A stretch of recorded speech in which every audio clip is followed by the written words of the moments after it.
Steve Lacey, Natasha has the night off. Canadian winds to blame for this frigid weather, but there might be a little bit of relief as we head into the weekend. Chief Meteorologist Nick Gregory is here, and this is the type of cold that really stings when you step outside, Nick. It sure does, especially this morning. And it'll be cold this weekend, Steve, but not quite as cold like this. Well, look at some of these records today. 15 at Bridgeport this morning, breaking the old record of 17. It was 20 at both LaGuardia and Kennedy. One tied the record, the other broke the record. And look at some of these lows this morning to the north. 6 there, Poughkeepsie, 2 below up there in Monticello, 8 degrees, single digits there in Sussex, 14 White Plains, even 17 out in the Hamptons, was 20 in Midtown. Well, it's not quite that cold now, but the temperatures have really not moved much this evening. We're still in the 20s, North Jersey, across the Hudson Valley to Connecticut, holding at 32 in the city and 33 down by the Jersey Shore. Mostly a calm wind or light north wind, northeast wind about 5 miles an hour or so. There is some moisture off to the south, and that's what we're going to be watching, maybe to produce a little bit of light snow or snow showers or a little freezing drizzle, because it's getting close to the freezing mark in most of the area here, and it'll stay that way. Temperatures may rise a little towards tomorrow morning, and that threat goes till late morning, early afternoon. We may start to see a little break in the cloud cover. Upper 30s, lower 40s tomorrow, so that's definitely an improvement, and we're going to stay chilly on Sunday as sun gives to clouds. Again, temperatures start in the 20s and 30s and end up about 40 in the afternoon. Steve? Very well. All right, thanks, Nick. Well, the groups are set for the opening stage of the 2026 FIFA World Cup. Team USA expected to be a favorite in its group. They'll begin their quest for a World Cup title on June 12th when they kick off against Paraguay in Group D. This World Cup will be bigger than past tournaments, with 48 teams expanded from 32, competing in 104 games over 5 weeks. The group stage and following knockout round will take place in 16 cities across the U.S., Canada, and Mexico, with the final that will be played, of course, at MetLife Stadium. Fox 5's Jennifer Williams here in studio with all of today's buzz and excitement. Jen. Thanks, Steve. It's an exciting day indeed, and vying for their first spot ever in their first ever final is the U.S. men's national team. But first things first, they've got to get out of the group stage on Friday, June 12th at SoFi Stadium, home of the Los Angeles Chargers. The U.S. men's national team will kick off their quest for their first ever World Cup title against Paraguay, a squad they beat in a friendly last month 2-1. Now, this is just the second time the United States has hosted the World Cup after last hosting it back in 1994, and this is the 12th appearance for the Americans on the sport's biggest stage. And while the final roster won't be set until May, this squad is really riding the momentum of a run to the round of 16 in 2022, in which a young Team USA exceeded expectations. As for 2026, the Stars and Stripes, the top seed in Group D, also drew Australia, a team they beat in a friendly last month, to a 2-1 comeback win, 2 goals by Haji Wright. And rounding out the group will be a winner of Playoff C, which will be Kosovo, Romania, Slovakia, or Turkey, and what many are calling a winnable draw for the Americans. U.S. men's national team manager Mauricio Pochettino couldn't hide how he felt about the draw. I see the smile on your face. It feels like you're somewhat happy with this draw. No. I think we need to respect all the opponent, and I think all is going to be difficult. We know very well Paraguay that was doing so well in the qualification in South America. Australia, until we play in Denver, were unbeaten for 12-13 games, and of course that we are going to see which is another team that is going to join us. I think every young kid, when you're growing up, you think of World Cups, and when you're out in the backyard or front yard, kicking the ball around, saying this is the penalty for the World Cup. I mean, at least growing up for me, I never grew up saying like this was, for a Premier League free kick or whatever it was that you were practicing. Everything was the World Cup. Everything was centered about representing your country. Now, you don't have to wait until June to see the Stars in action MLS Cup Final. On our air Saturday at 2:30, Lionel Messi and Inter Miami taking on the Vancouver Whitecaps. Messi, of course, won his first World Cup title in 2022, and Argentina is ranked second heading into next summer's tournament. The team beat France, who is third, and the top-ranked team at the 2026 FIFA World Cup is Spain. Steve, I'll send it back to you. All right, thanks, Jennifer. And a special watch party was held in Times Square to coincide with the World Cup draw. U.S. soccer players Matt Turner, Matt Freese, and Tim Ream were on hand for the festivities. Most of the crowd was from the tri-state, but some international fans were there too. Emotions were high as each ball was drawn, and Team USA fans seemed happy with the results.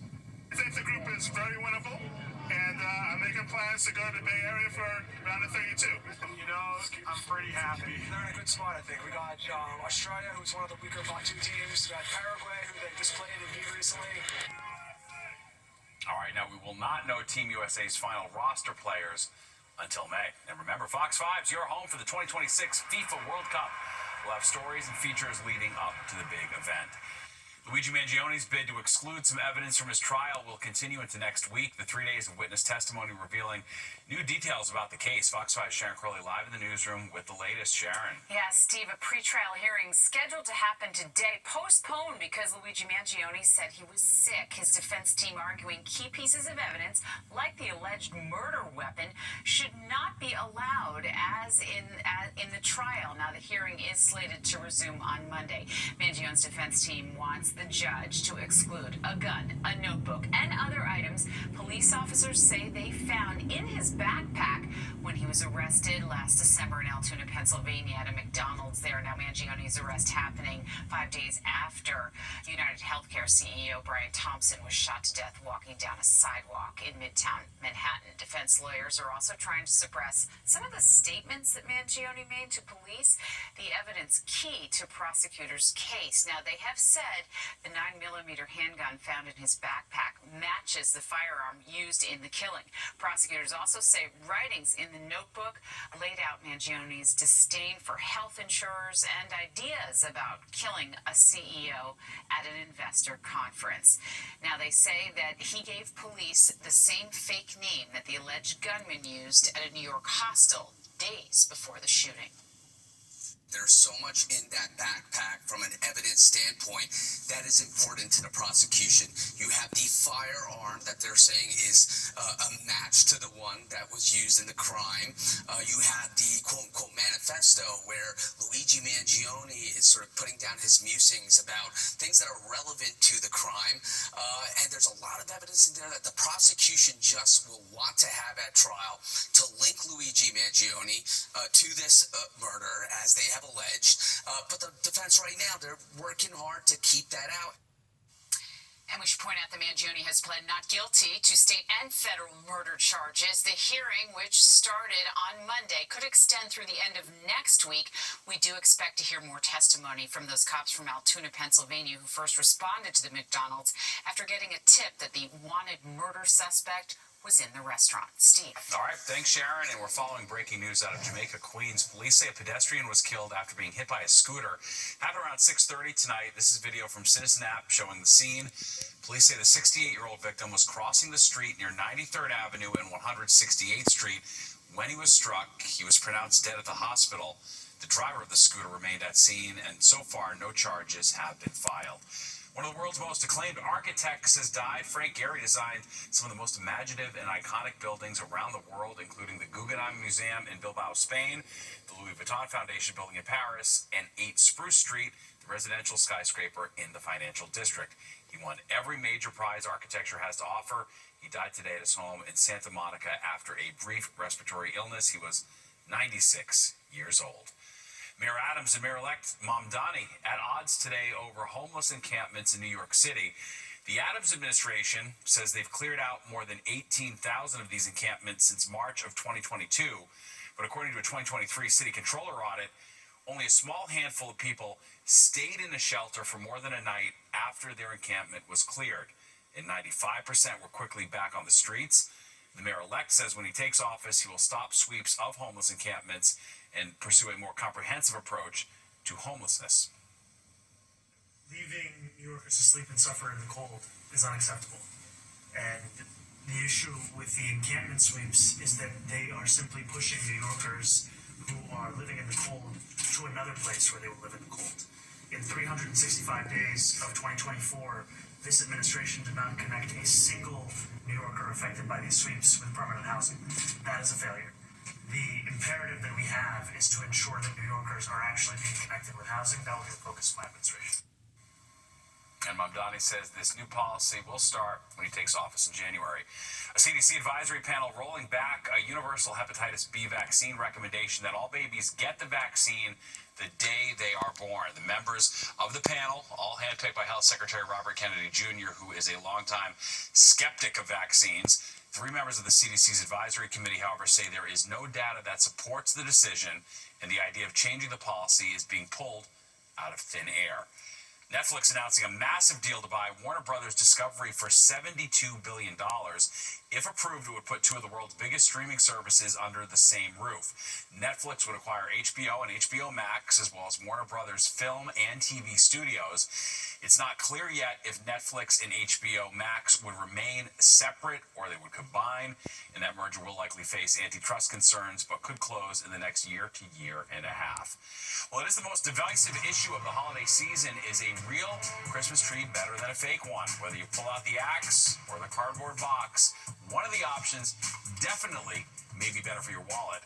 And the number one most stressful airport in the world is right here in the tri-state, the airport that topped that list.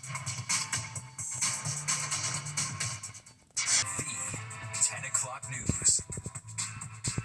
Holiday travel already stressful enough, but it might be worse for people in the tri-state. A new study shows 2 of our 3 major airports are among the most stressful in the world. Fox 5's Meredith Gorman takes a look at the list. A new global study names Newark Liberty Airport the most stressful in the world. Researchers with iSelect, an Australia-based travel insurance comparison company, rated 50 major airports on everything from check-in and security to layout and on-time performance. Newark scored just 18.46 out of 100, with the lowest marks for check-in and customs. It also ranked near the bottom for getting to the airport and security checks. I do not agree with that statement. Coming to Newark was so easy. I just got here from Austin, getting through the terminal, just following the signs, everything's lit up. Makes it so easy. We didn't really have any complications. Our bags came pretty quick. Everything was kind of self-explanatory. But not everyone feels that way. Long security lines, slow processing, and baggage delays are key reasons Newark landed last on the list. If you want to talk about stressful, 2 wheels have just come off of my suitcase from the car, so and now I have to trip like 2 hours with a suitcase that I can't even wheel around. Flight performance also dragged Newark down. The airport had higher than average departure delays, but experts say it's not just Newark. All New York area airports can be challenging due to congestion, aging infrastructure, and crowded airspace. JFK was ranked the 4th most stressful airport in the world on the same list. I truly don't believe that Newark is all that much worse than JFK or LaGuardia. They share the same general airspace, and that airspace is too crowded, which leads to delays and cancellations. Newark is working to improve. A new Terminal A is open, and a multi-billion-dollar air train replacement is underway. Experts hope these upgrades will help, though some issues named in the study are bigger than the airport itself. I don't think staffing issues is as important in terms of stopping the delays and cancellations at the New York City airports as having a new system. Right now, our system is one of the oldest on the planet. So if you're flying in or out of Newark Airport, give yourself some extra time, because the world's most stressful airport is not where you will want to be cutting it close. Reporting from Newark, I'm Meredith Gorman, Fox 5 News. Yankees legend and Hall of Famer CC Sabathia and his wife hosted their annual holiday caravan. The event welcomed 150 kids from the John Grimm Madison Boys and Girls Club. They got to enjoy the Nickelodeon universe at American Dream in East Rutherford, New Jersey. Incredible to be able to come back and still put on this Christmas caravan in retirement. Me and my wife Amber started the Pitch In Foundation in 2008 to help kids in the inner city through sports and education. And, I'm a kid that grew up in the Boys and Girls Club, and I understand what it means, around this time to, have a Christmas. Kids also got to shop at a special pop-up store in the spirit of the holidays. Well, Christmas lovers are quick to draw a line in the sand over their tree preferences. Some love a fake fir, while others enjoy a freshly cut pine. But our Richard Jacobus found out both are going to cost you big bucks this year. Constantine Pantazis and his family always spent Christmas morning opening presents under a fake tree. Well, growing up, we had an artificial tree, and we attached a lot of memories to that tree. But those faux Fraser firs are costing more this holiday season, forcing Constantine to break tradition and go with a blue spruce this year. You look at it and say to yourself, what do we need to do here? Do we need to make the memories? And sometimes you may have to overpay for that. Rising costs of artificial trees is being blamed on tariffs. Most imitation trees are made in China. And according to a study from the American Christmas Tree Association, prices are up 10 to 15%. Something interior designer Christopher Schultz Finley says he can vouch for. Majority of my time is shopping and going from store to store, figuring out which prices are better than other prices. I think the finding the best value for each customer is most important. Over at Danny's Christmas Trees and Wreaths in Eastchester, Pete DeMeglio says his sales of real trees are the highest they've ever been. I think the reason why is because of the tariffs with China, that they have raised all the prices on the artificial trees. So now, I mean, you got to remember, this is a once-a-year purchase for a live tree.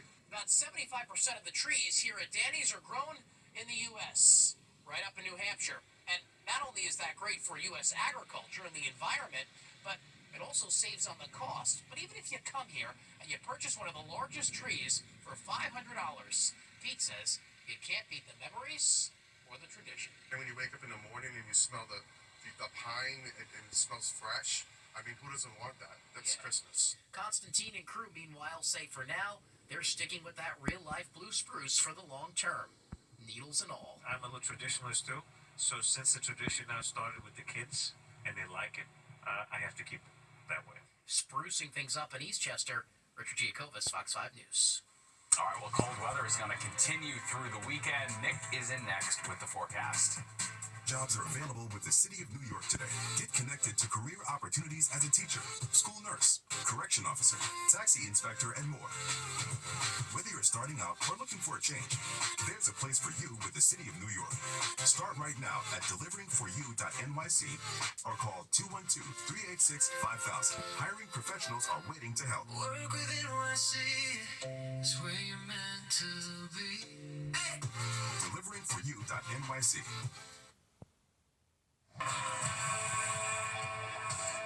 Well, this is like a day in late January, early February versus early December, and we just got to the high of 32. It has been struggling all day to get out of the 20s, and we started out at 20 this morning. 47, 37, that's average. We're not getting there, though, in this entire 7-day forecast. Might get close middle of the next week, but that's about as close as we're going to get, as you'll see. 70 and 11 in the records department. Right now in New York, again, 32. It is rather cloudy. Wind light out of the northeast or calm. Humidity is up a little bit. Pressure continues to fall. 30.05 with a storm system moving at us more from the south, but most of that action is going to stay much farther to our south. It hasn't moved out of the 20s all evening either as you go up north. Poughkeepsie's been stuck at 26, 20 there at Monticello, 20s across to Hartford, high 20s Bridgeport. Look at this. The Hamptons, though, jumped to 37 now. 33 at Belmar, then back to the 20s as you head towards eastern Pennsylvania. Again, a calm wind or a northeast wind. It'll stick around that way at about 5 miles per hour tonight. And high temperatures, here they are. Not so high. Stayed in the 20s. All north of town today. 32 in the city just happened. 35 down at Belmar, but it's cold all through the northeast. Look at Albany, only 25. Boston, upper 20s today. Same for Syracuse, 27. State College and Harrisburg matching those numbers. Went above freezing Philadelphia on southward, but nothing too dramatic to write about. I can tell you that. It was those cold air is entrenched across the Ohio Valley as well. Pittsburgh 30, Chicago 30. That's happened in the last 1 to 2 hours. And 20s just about everywhere else. All right, here's a close-up satellite view. Yeah, a couple little flurries trying to pop up here, and that's the issue, as there is moisture off to our south, and the question is how much farther to the north does it get? We got a couple of, let's see if our system wants to cooperate here. A couple of areas of some snow showers or a little light snow, maybe a little spotty drizzle or freezing drizzle might move in, so we're going to keep an eye out for that. And then eventually this cold front's going to come by. That's going to be by late Sunday. That's going to reinforce the cold air into the early part of next week, so we'll go through this again Monday on into Tuesday. All right, take a look at our futurecast overnight and watch again on the northern flank of this system. There's some of that little light snow or snow showers. Again, where the temperature goes above freezing, it could be a little drizzle or a little light freezing drizzle, a little light rain, and then that kind of continues to about mid to late Saturday morning. Then we'll get some improvement, maybe little breaks of sun in the afternoon, more clearing tomorrow night. But then as we get into Sunday, we may start with some sunshine, but then the clouds come in. this system will pass to our north and west, likely to dry out before it gets here. So I don't really think we're going to get any of that moisture, but it will turn colder once again after that system passes. So tonight, kind of hovering where we're at now, 31, 32 degrees, 20s in the suburbs, a little light snow or snow showers, maybe a little drizzle or freezing drizzle. Same deal tomorrow morning. A lot of clouds the rest of the day as we hit 42. 40 on Sunday, sun to clouds, windy on Monday. We'll back down to 32. 20 Tuesday morning, back to the 30s in the afternoon. A little rain later Wednesday, may linger a bit into Thursday. That's about as warm as we're going to get because it gets a little cold again on Friday. And we got more of the 10 o'clock news when we come right back. That does it for us tonight. If you missed any part of the 10 o'clock news, you can always catch an encore on our free streaming app, Fox Local, where you can stream our newscast anytime. Have a great night.